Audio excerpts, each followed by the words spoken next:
नमस्कार दोस्तों, अगर मैं आपसे पूछूं कि कौन सी ऐसी आम बीमारी है जिससे किसी व्यक्ति की अचानक से मौत हो सकती है, तो आप सबको इसका जवाब मेरे ख्याल में पता है कि हार्ट अटैक एक ऐसी बीमारी है जिससे किसी भी व्यक्ति की अचानक से मौत हो सकती है। मतलब ये सडन डेथ का सबसे बड़ा कारण है। ये बीमारी इंडिया में इतनी ज़्यादा हो गई है कि इंडिया को आजकल हार्ट कैपिटल के नाम से भी जानने लग गए हैं। आप अपने आसपास भी देखेंगे, अपने रिलेटिव में देखेंगे कि कई जगह आपको ये घटना सुनने में आएगी कि किसी व्यक्ति की हार्ट अटैक से अचानक मौत हो गई है। किसी की सुबह घूमने मॉर्निंग वॉक पे गए थे, उससे उस टाइम ऐसे डेथ हो गई है। कभी कभी किसी की डांस करते टाइम भी इस बीमारी से मौत हो जाती है। तो आज हम इस बीमारी के बारे में बात करेंगे कि ये बीमारी क्यों होती है, किन कारणों से होती है, और इससे हम कैसे बच सकते हैं। क्या टेस्ट करवा के हम पहले ही पता लगा सकते हैं कि क्या हमें भी तो हार्ट अटैक नहीं हो जाएगा, और हम अचानक से होने वाली इस तरह की दुर्घटना से बच सकते हैं। सबसे पहले बात करते हैं कि ये बीमारी क्यों होती है।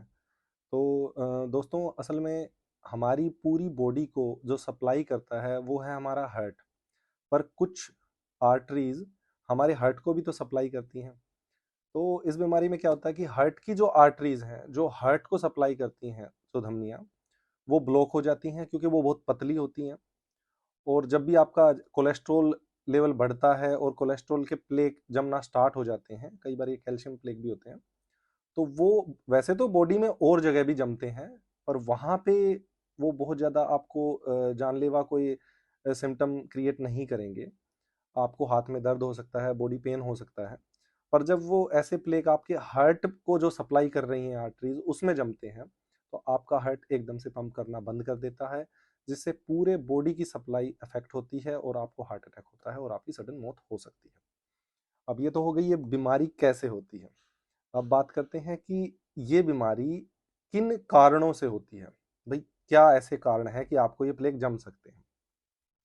तो सबसे पहला जो कारण, आप किसी को भी हार्ट अटैक हो, सबसे पहला जो कारण, जो कि मैंने अपनी इंटर्नशिप के दौरान भी देखा था, एक 20 साल के लड़के को हार्ट अटैक मैंने देखा था और उसकी सडन डेथ हो गई थी। और तो उसकी एक ही हिस्ट्री थी कि वो स्मोकिंग करता था। जब वो 10 साल का था या 12 साल का था, तब से वो स्मोकिंग की उसको आदत लग गई थी और 20 साल में उसकी डेथ हो गई थी। तो सबसे पहला कारण है स्मोकिंग। अगर आप स्मोकिंग करते हो तो भूल जाओ कि आप इस बीमारी से बच सकते हो। आपको बहुत ज़्यादा चांसेस हैं कि आपको हार्ट अटैक आएगा ही। दूसरा कारण है सेडेंट्री लाइफस्टाइल। अगर आप पूरे दिन कोई भी वर्कआउट नहीं करते हो, आपने जो भी फैट खाया है उसको आप एनर्जी को यूज़ नहीं कर रहे हो, तो वो एनर्जी कहीं ना कहीं जम जाएगी और वो आर्टरीज में एथरोस्क्लेरोसिस बन के भी जम सकती है। तो उससे भी आपको बचना पड़ेगा। तीसरा जो कारण है वो है आपकी फैमिली हिस्ट्री। अगर आपके मदर फादर को भी हार्ट अटैक है, या फैमिली हिस्ट्री आपकी शुगर की है, आप भी डायबिटिक हो, तो आपको भी चांसेस बढ़ जाते हैं। ये तीन सबसे बड़े कारण हैं इस बीमारी के। उसके अलावा भी और कारण है, जैसे आप कैल्शियम के सप्लीमेंट ले रहे हैं। आजकल पता लगा कि आप कैल्शियम सप्लीमेंट बहुत ज़्यादा ले रहे हो, विटामिन के उसके साथ में नहीं ले रहे हो, तो हार्ट अटैक हो सकता है कैल्शियम डिपोजिशन से भी। और इसके अलावा अगर हम कारण देखें तो आप खाने पीने में बहुत ज़्यादा ऑयली खाना है, आपकी जो डाइट है वो ठीक नहीं है। आप डेली परांठे खा रहे हैं, आप डेली, आपको घी लगी हुई रोटी चाहिए आपको। तो इस तरह की जो डाइट आप ले रहे हैं, और एक्सरसाइज जीरो है आपकी, सिटिंग जॉब है आपकी, आपकी नाइट शिफ्ट ज़्यादा रहती है, आप स्ट्रेसफुल वर्क करते हैं, तो भी आपको हार्ट अटैक इजीली हो सकता है। और इंडिया में ये चीज़ इसलिए बढ़ रही है क्योंकि हमारी आदत एक्सरसाइज करने की, डेली जिम जाने की बहुत ही कम हो गई है, और मेहनत का कोई काम भी नहीं रहा है पहले जैसे। आजकल आप आसपास भी जाते हैं तो स्कूटी का यूज़ करते हैं, कार का यूज़ करते हैं, पैदल चलने की आदत बिल्कुल ख़त्म हो चुकी है। फीमेल्स के साथ भी ज़्यादातर ऐसा ही हो रहा है, वो घर में ही रहते हैं और मॉर्निंग वॉक की जिनमें हैबिट नहीं है, वो भी इसका शिकार हो सकती हैं। इसके अलावा जो व्यक्ति बाहर पूरे दिन सिटिंग जॉब करता है, चाहे वो फीमेल भी वर्किंग हो, पर आपकी सिटिंग जॉब है, तो आप भी इस बीमारी के शिकार हो सकते हो। अब ये तो कारणों की बात होगी। अब हम इस बीमारी को कैसे पता कर सकते हैं? ये भाई ऐसा क्या हुआ कि ये बीमारी एकदम से आपको हो जाएगी और आपको सीधा डेथ होगी, या आपको, ऐसे सुनते हैं ना हम, छल्ले डल जाएंगे, आपको स्टंट डल जाएंगे। तो एकदम से ही छल्ले क्यों डलते हैं भाई? तो इसके कुछ आप टेस्ट करवा के इस बीमारी को पहले ही पता लगा सकते हो। जैसे कि लिपिड प्रोफाइल आप देख के अपना कोलेस्ट्रॉल लेवल जरूर जांचते रहें कि क्या कोलेस्ट्रॉल बढ़ तो नहीं रहा है।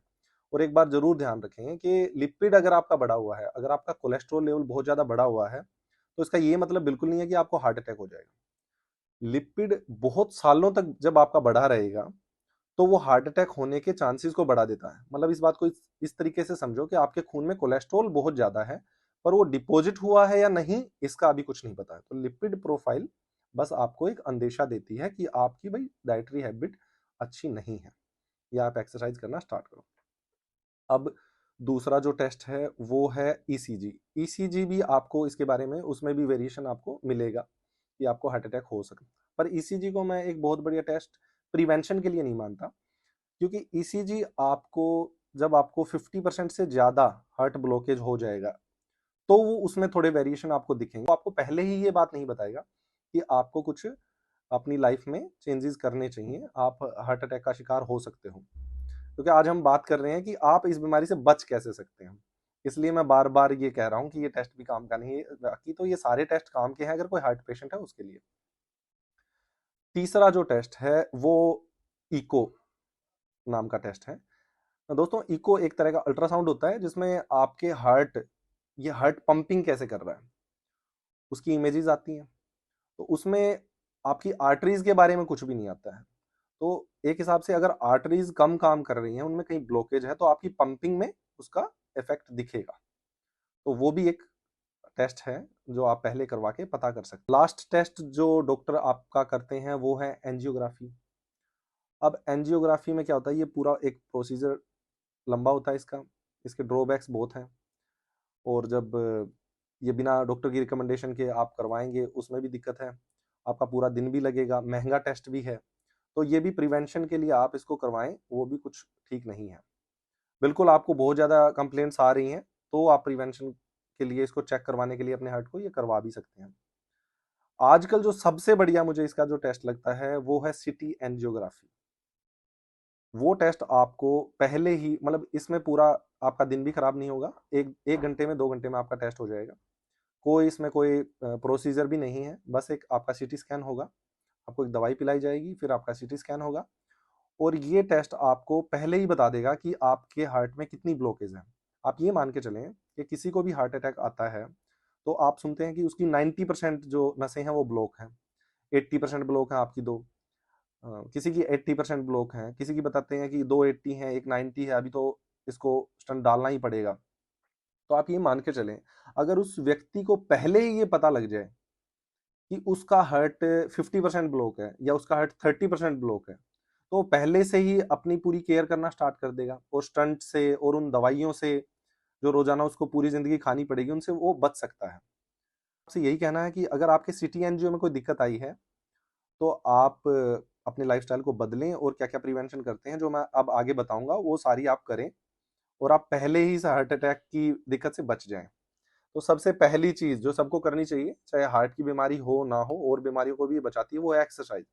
40 मिनट सांस चढ़ने वाली कोई भी एक्टिविटी करो। आप पूरे तेज तेज चलो। जो पार्क में आराम आराम से चलते हैं और वो सोचते हैं कि हम डेली 10,000 स्टेप कर रहे हैं, वो भी नहीं बच पाएंगे मेरे हिसाब से। आपको 40 मिनट सांस चढ़ने वाली एक्सरसाइजेस करनी पड़ेंगी। दूसरा, आपको अपनी डाइट में फैटी फूड बिल्कुल अवॉइड करना पड़ेगा। आपको गुड फैट ले सकते हैं आप, जैसे कि आप बादाम भिगो करके खा सकते हैं, ड्राई फ्रूट भिगो के खा सकते हैं, घी थोड़ा सा ले सकते हैं, मक्खन थोड़ा सा ले सकते हैं। पर अगर लिपिड बहुत ज़्यादा है तो इनको भी आप बंद करें, गुड फैट को भी, क्योंकि इनमें भी कुछ अमाउंट बैड फैट का होता ही है। इसके अलावा खाने में शुगर को कम करें। शुगर अगर एक मात्रा से बहुत ज़्यादा है या आप डायबिटिक हैं, तो वो शुगर भी लास्ट में फैट में डिपॉजिट हो जाती है। तो दोस्तों, आज की यही सारी बातें मुझे आपको बतानी थी। हाँ, अंत में मैं आपको कुछ होम्योपैथिक टिप्स भी देना चाहूँगा। अगर आपका लिपिड प्रोफाइल बहुत ज़्यादा बढ़ गया है, तो 2 दवाइयाँ बहुत ही बेस्ट दवाइयाँ हैं, जो है क्रैप्टेगस और दूसरी है गुटेरिया। इन दोनों का मदर टिंचर आप 5 बूंद दिन में 4 बार लें, और रिजल्ट देखें। 3 महीने बाद अपना लिपिड प्रोफाइल दोबारा से चेक करवाएं। जो मैंने आपको डाइटरी रिस्ट्रिक्शन बताए हैं वो करें, एक्सरसाइज करें, और फिर रिजल्ट देखें। अगर आपको हार्ट में दिक्कत हो चुकी है, तो भी होम्योपैथी में बहुत अच्छी दवाइयाँ हैं, जैसे आर्निका, जेलसीमियम, डिजिटेलिस, मतलब लिस्ट बहुत लंबी है। तो उसके लिए, क्योंकि वो थोड़ा एडवांस चीज हो जाएगी, तो अपने होम्योपैथिक डॉक्टर से मिलें, उनसे बात करें, फिर दवाइयाँ लें, और फिर ठीक हो जाएं बीमारी होने से पहले। Thank you. मेरा नाम विजयपाल सिंह है और मुझे 2 साल पहले एक ही साल में 2 बार टाइफाइड हुआ था और टाइफाइड की वजह से मुझे बहुत ज़्यादा वीकनेस हुई थी। वीकनेस की वजह से मैंने हॉस्पिटल में अपना चेकअप कराया तो मेरे को घबराहट होती थी, सांस में दिक्कत हो रही थी।